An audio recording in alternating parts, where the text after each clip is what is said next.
Hello and welcome to today's video. Today we are going to be talking books and so many books, as today I am doing my January wrap up.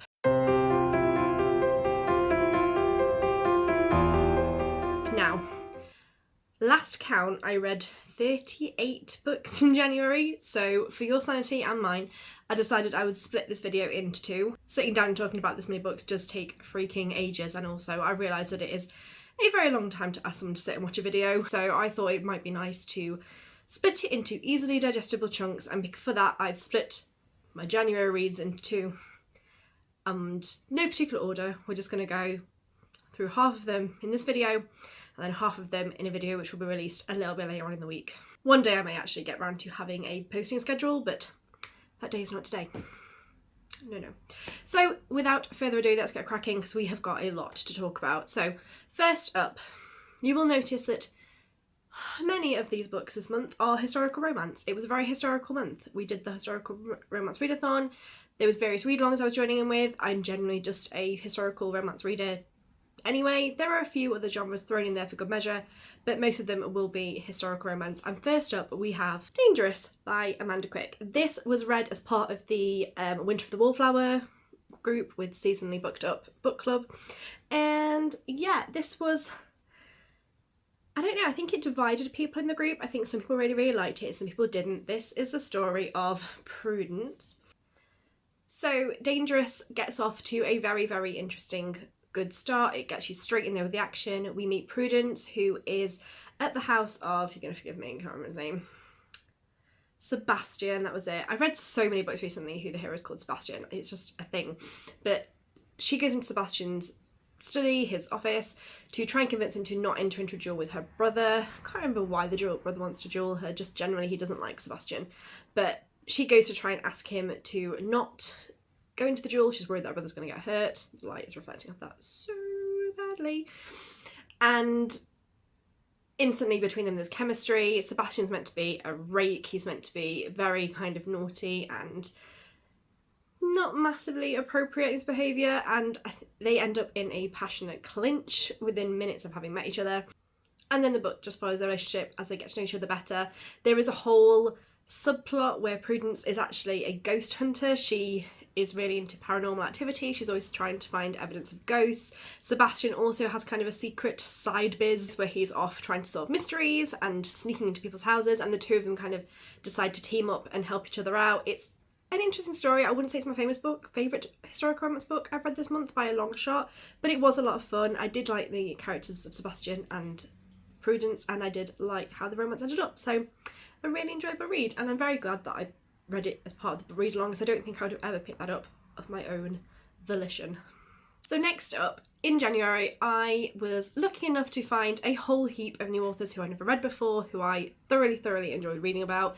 And the first one of those is Erika Ridley. I think I found her because there were a few of her books were either on sale or they were free in Kindle. So I quickly grabbed a whole bunch of them and then got a chance to sit and read them, a few of them. I've still got a few left to go. But in January I read The Viscount's Tempting Minx and Too Wicked to Kiss.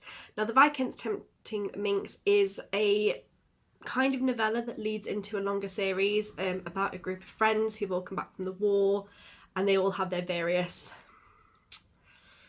hang-ups and they've all got different problems that they brought home from the war with them, and I thoroughly enjoyed that. It was a really fun little romance, but the one I really want to talk about is Too Wicked to Kiss, which I absolutely loved. It was actually the first of the books that I read, and it was so enjoyable. Too Wicked to Kiss is a fabulous example of a kind of gothic romance. It is so much fun. The heroine starts the novel travelling to a decrepit rundown estate with a friend.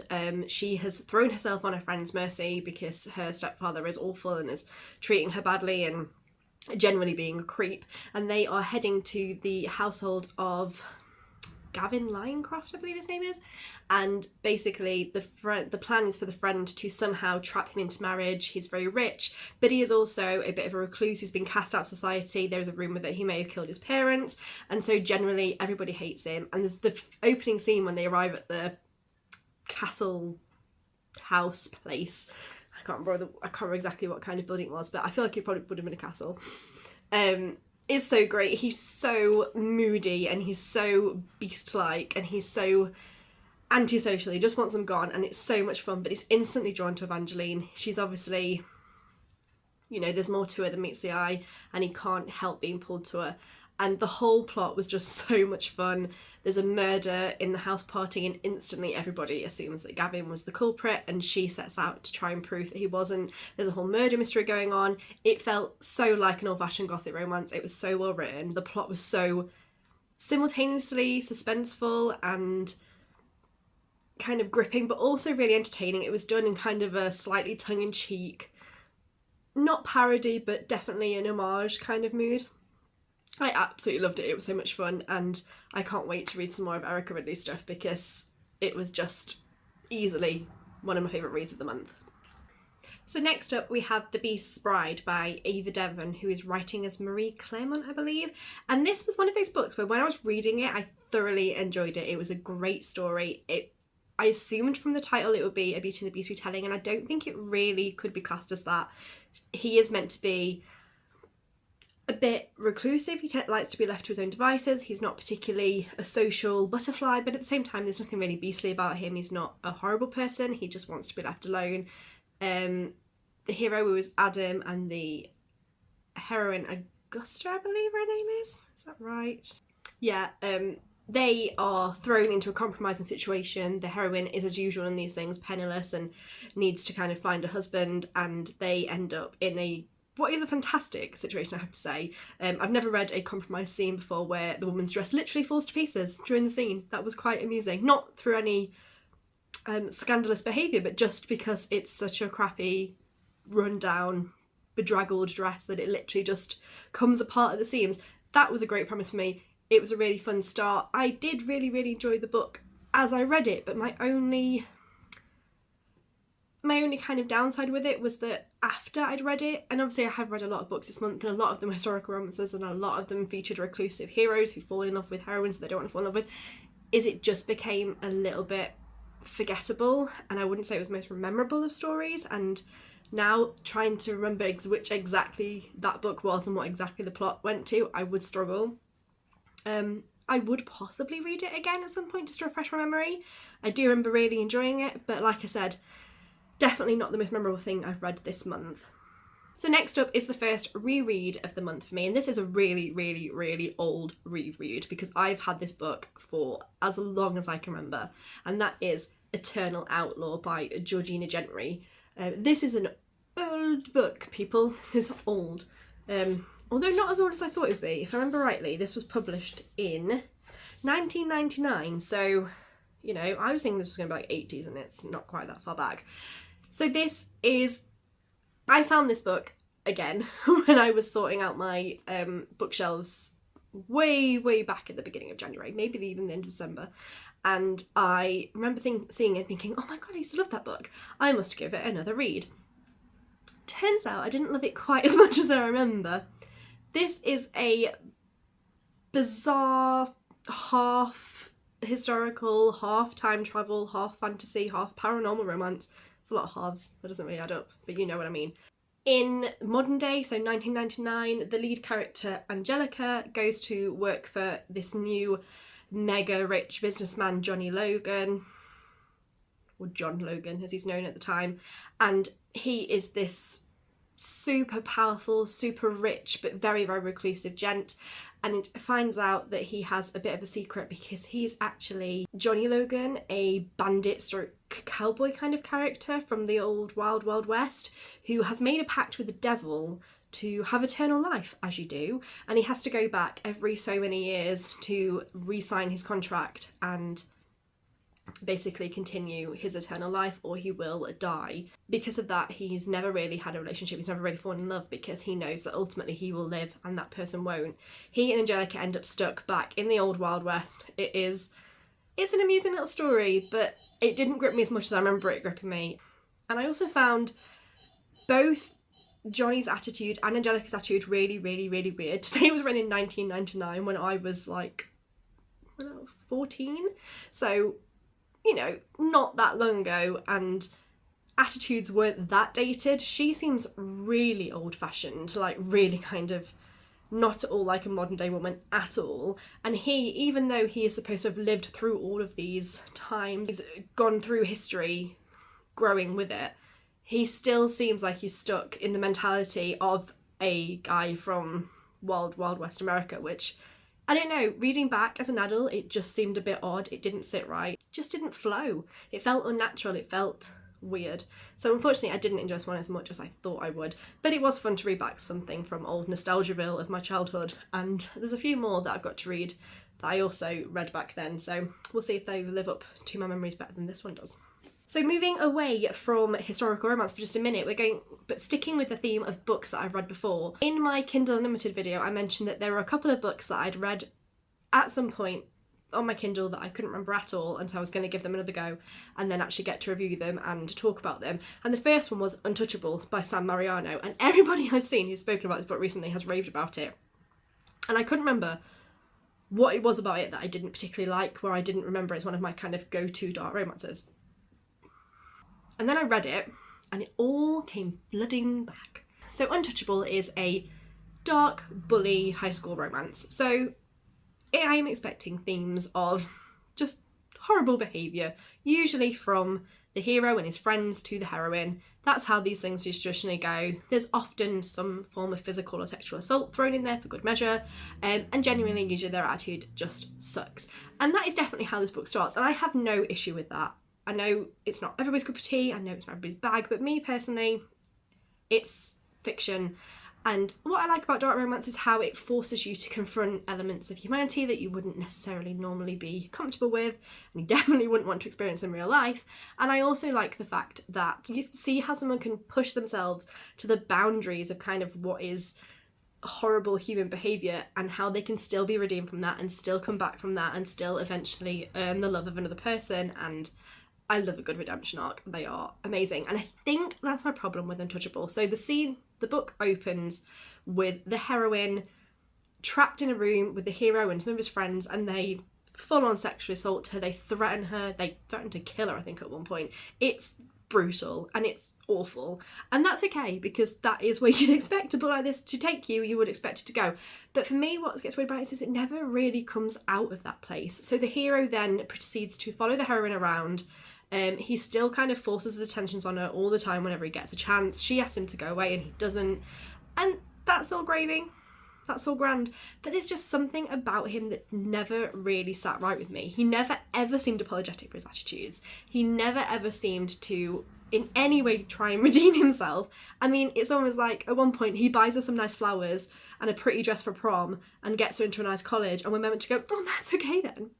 That's fine. And she's like spent the whole book going, but I hate you and I hate the way you treat me and I'm not really sure I'm fond of you, but I'm kind of fascinated by you because you're kind of dark and twisty, and oh, well, you got me to college, I love you, that's fine, let's get married. It just felt odd.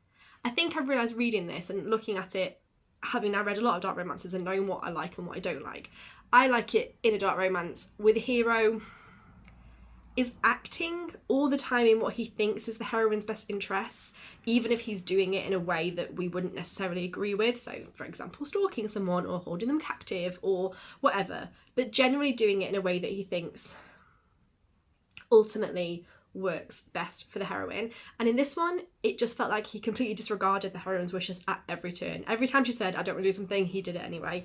Every time she said, I don't want to go here or I don't want to be like this, she did. There's also a slight element of cheating where before they were officially together he maybe did something with somebody else, and he's just a bit like, well, you weren't giving me any. There was just something about him. I just loathed him. I hated his character. I really wanted to like him. There was moments where he seemed like he could be the dark hero that I could really fall for, but he just never won me over. And ultimately, in a dark romance, your hero has to win me over. We're going to talk a little bit later about some dark heroes who really did win me over, and you'll see exactly what I'm talking about. So unfortunately, Untouchable did not do it for me at all on a second read, and now I can remember why. So the next book that I also reread was Dear Ava by Isla Madam Mills, and this one was so much more my cup of tea. This was one that I had read before. I had an inkling I'd really enjoyed it, and as I went to read it, I really remembered why. It kind of has similar themes to Untouchable. It starts off as you think it's going to be another kind of dark bully romance. The lead character, Ava, starts off the book going through a horrible sexual assault. She wakes up disorientated, she can't remember what's happened, but she's very aware that she's been assaulted. She's been at a party, she's been potentially drugged, and we flash forward to her going back to school, and she's now being ostracised by the school society because everyone's been questioned. They don't know who was the culprit. There's been a lot of victim blaming, a lot of people suggesting that she was drunk, maybe she was dancing with all the football players, maybe she was into it, and it's a whole thing. But then in between all of this, she starts to get noticed by one of the football players, and he starts kind of sticking up for her more and spending more and more time with her. That football player is Knox, and I just adored him. He was so cute. He's one of those heroes who is struggling to maintain his position in his world as he understands it. He's trying to look after his brother. He's trying to still kind of be with his friendship group, but simultaneously he's drawn to this girl who's outside of all that, and that causes him to act in ways that he wouldn't normally act, and to kind of look after her in ways that sometimes mean him going up against the people that he's usually protective of and fond of. I just absolutely adored him. He was so cute, and I loved the kind of the whodunit element of it and the suspense and the intrigue going on as they're all trying to find out what happened to Ava while Knox and Ava are getting closer to go together. This is my kind of book. I absolutely adored it. So next up is the first ever book that I've kind of been gifted through NetGalley, which is like a review site where you can request to read books, to review them. And the first one that I ever read was My Fallen Saint by what's the author's name? J. Kenner. And this one, from reading all the reviews, I really thought this would be the kind of book I really liked. It was sort of dark-ish tones. The hero and the heroine, there's a whole secret identity kind of vibe going on. It sounded really intriguing, and for some reason it just never gripped me. I don't know what it was. I just didn't find that I particularly cared about either of the characters. There was a lot of back and forth. So the hero is constantly trying to push her away, but then he pulls her in, but then he pushes her away, but then he pulls her in, and it just got a little bit frustrating after a while. I got a bit fed up with both of them. When they were together, their intimate scenes were really hot, and the chemistry between them was great. I really enjoyed their relationship when they were on, but there was just a little bit too much kind of emotional whiplash from me as you tried to keep up with whether this is the moment when they want to be together or not. And ultimately, what made it worse was when I found out at the very end that this was actually a cliffhanger and the book doesn't end. I was just horrified. I dragged myself through this book just thinking, I'm just going to find out how it ends. It's all good. And it didn't end. And I was just like, what? What is that? I mean, it kind of does. Like, it could have ended. You could have wrapped the book up there. But then they're like, oh, there's more secrets to be revealed. I don't want any more secrets. I'm done. I don't care about the secrets that have been revealed. I'm certainly not going to care about anymore. Sadly, I will not be reading the next in the series. I just had no interest in these two characters, which is a real shame because everything about this book felt like it should work, and for some reason it just didn't.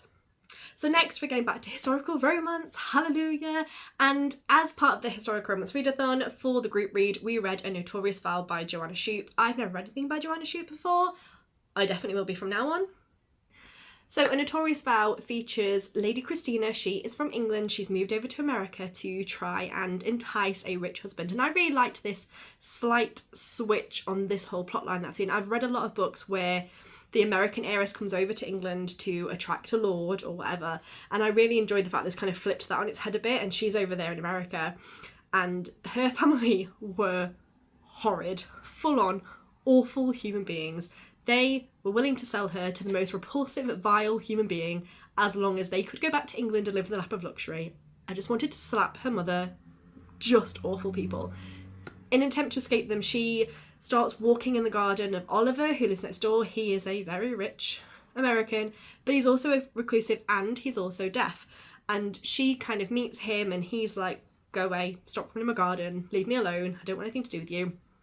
But because it's a romance novel, she keeps going back to his garden over and over again, and eventually they're caught in a compromising situation, and eventually her parents force them to marry so that they can have all of Oliver's money. And up until this point I was like, this is kind of a sweet romance. It's kind of quite cute. I like it. It's not like blowing me away. Oliver blew me away. He was just the sweetest, nicest hero. I don't normally like sweet, nice heroes. I like heroes who you think might murder someone if they get on the wrong side of you. Oliver didn't come across like that, but there was just something so adorable about him. He completely won me over. And he has this whole plot line with a cousin, I believe, who's trying to kind of get his hands on Oliver's money, and he does some pretty awful stuff to Oliver in order to try and get the money. And whew, I've had some emotional reaction to books, but I've never been quite as mad I was towards the last third of this book when Oliver is in trouble and they're all trying to figure out how to save him and how to help him. And I don't want to say too much because I don't want to spoil it, but it absolutely gutted me. It was such an emotional moment of that book. And if I had any criticism at all, Christina as a character is quite subdued. She's lacking in confidence. She's grown up with horrific parents who are awful. She also just wants to be left on her own. And I really, really wanted her in that final section of the book to be forced to come out of her shell a bit and be forced. She does, don't get me wrong, she does take steps to help Oliver. She does go out of her comfort zone, but I just would have liked to see her push that just a little bit further. I really wanted her to have her kick-ass moment where she kind of goes in and goes, no, not having this, leave him alone. She didn't quite get there, which was a shame, but she was very sweet. They were a great couple, and as a first Joanna Shoup book to read, I was really happy with this one, so I will definitely be hunting out a few more in the future. So another new author that I've discovered in January is Kathleen Ayres on Kindle Unlimited. And I started off by reading her the Wickeds series, and I started off with Wicked Scandal. And the Wickeds is a series of, I think there are maybe 7 interconnecting books, and then it also goes into a spin-off series which is The Beautiful Barringtons, which I have read the first one of that as well. And I read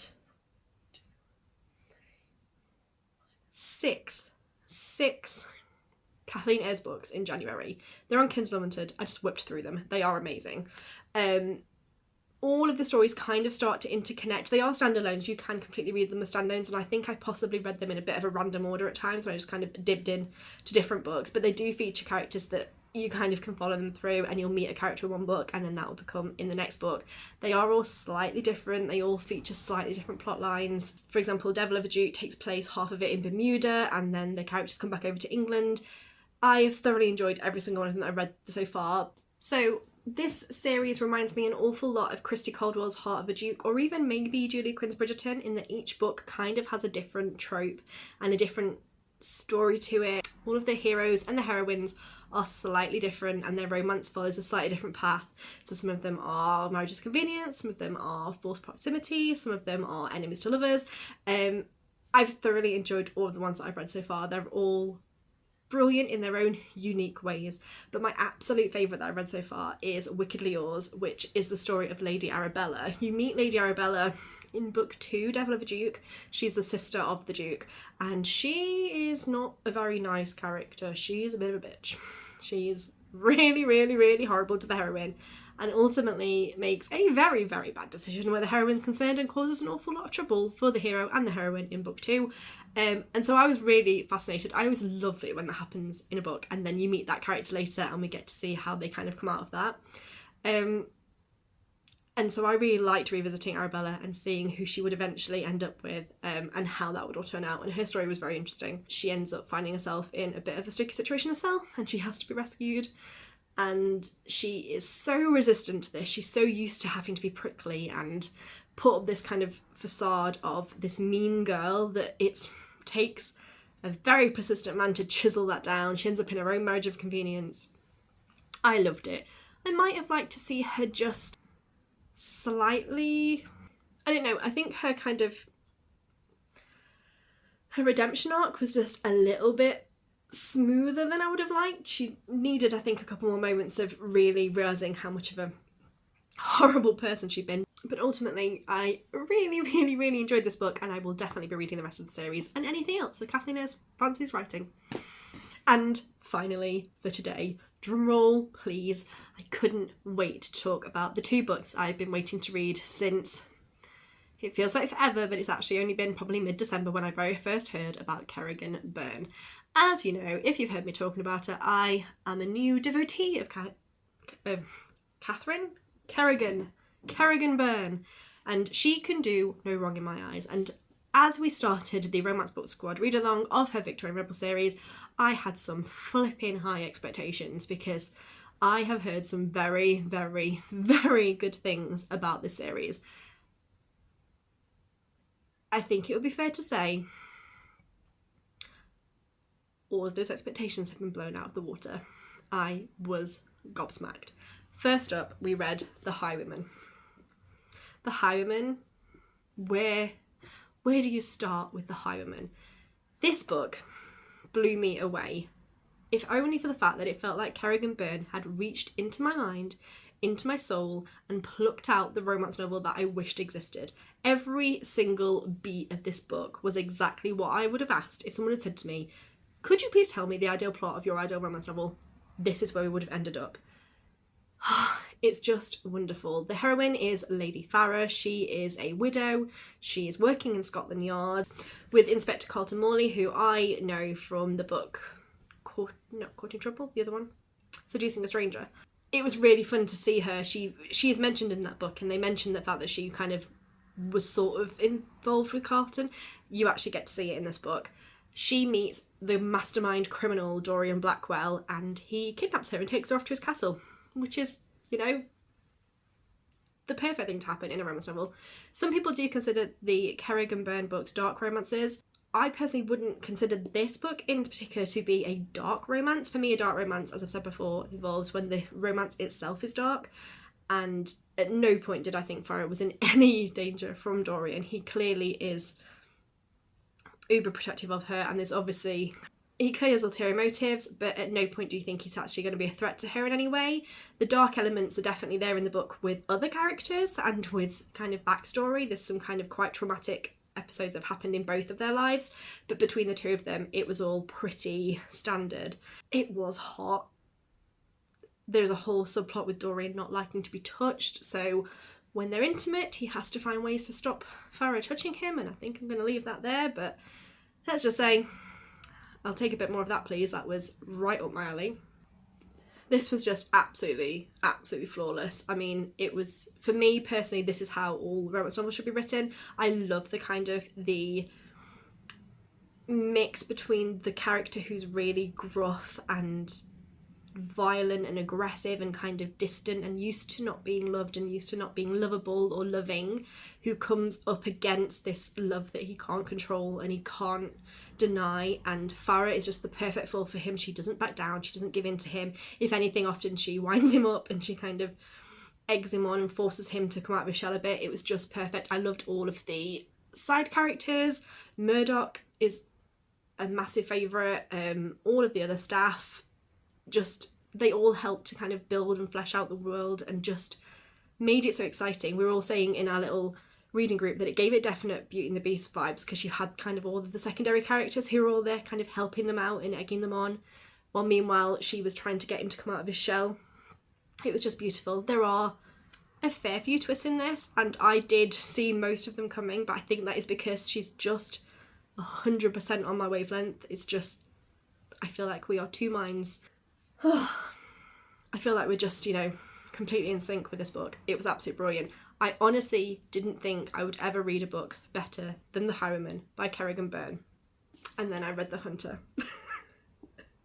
Seriously, I didn't think you could beat this. And when everyone was telling me that this one was going to be even better, I just thought they must be crazy. You can't write better than this. And then you meet Christopher Argent. How do you describe Christopher Argent? Christopher Argent is the ultimate anti-hero. He's the ultimate flawed, broken man who just, you know, lives to survive each day. He is an assassin in London. He's actually employed by Dorian from this book, and you meet him in The Highwayman, but he's kind of a side character. He's not really involved in the action too much. He's very much involved in the action of The Hunter. He is given a contract to go and kill one of the leading actresses in London, Millicent Lacour, because that's what he does.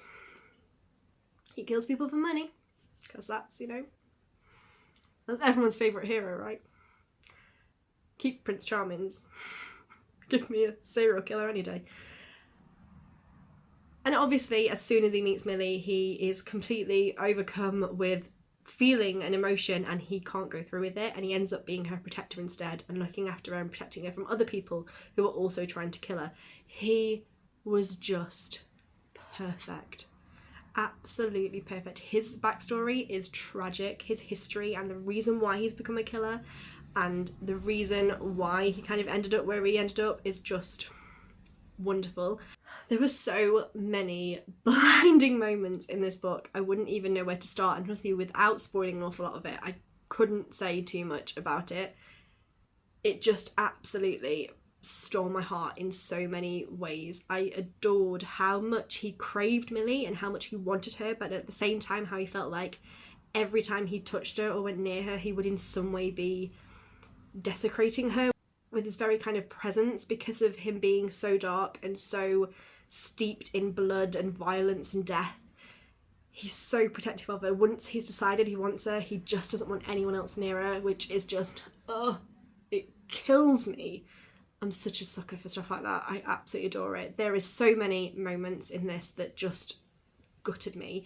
And what I also really like in both the highwayman and the hunter is both of the heroines, although they definitely do have this strong protective male there, they are also women who are more than willing to stand up for themselves. There's a great bit in The Hunter where Millicent is in danger and she doesn't just take that lying down. She doesn't just kind of weep and wail and wait for Christopher to turn up. She does go and kind of try and save herself, and she does fight against the villains and she does kind of stand up for herself. But then it's so lovely when he turns up to save her, because you're like, yay, he's here, all will be well. Oh man. Again, lots of twists and turns, lots of kind of interesting elements to the story. The final twist, I didn't see coming. I didn't get that. And I am also fascinated to find out that the character in the next book, I think, is it the next one? Yeah, I'm also fascinated to find out that the heroine in the next book is actually one of the characters you meet in here as kind of a side character who I never ever would have thought would become a heroine in her own right. So I'm really excited to see how that ends up. We're reading that next week. That's The Highlander. I can't wait. Surely it can't be as good as these two. That would be impossible. There were just so many fantastic moments in this book. I loved their sexual relationship and how at first it was definitely felt one-sided. He was kind of almost semi-blackmailing her into being with him, but she is simultaneously drawn to him at the same time, so she kind of doesn't really mind.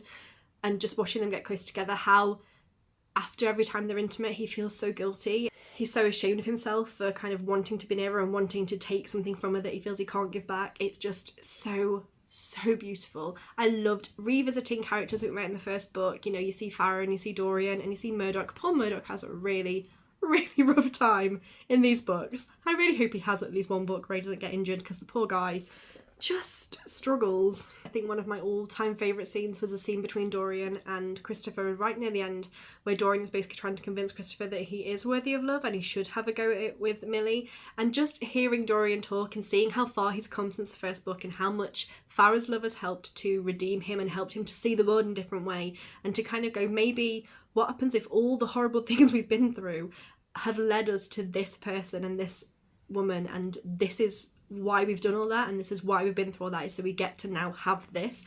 It just melted me.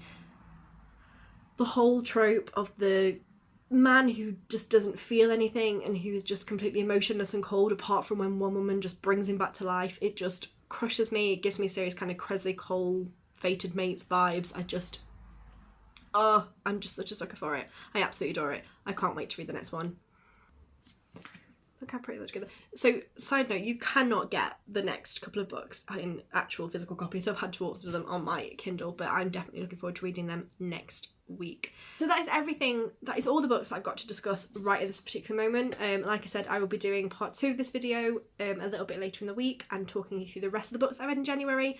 I have read so many books this month and so many of them have been absolutely amazing. I've had a complete and utter blast. Please let me know what you've been reading in the comments below. Have you read any of these books? What did you think? Do you have any other suggestions you think I might like based on the kind of things I've been reading? I would love to hear from you, and I will see you again very soon. Oh, I'm not filming. Hello, okay.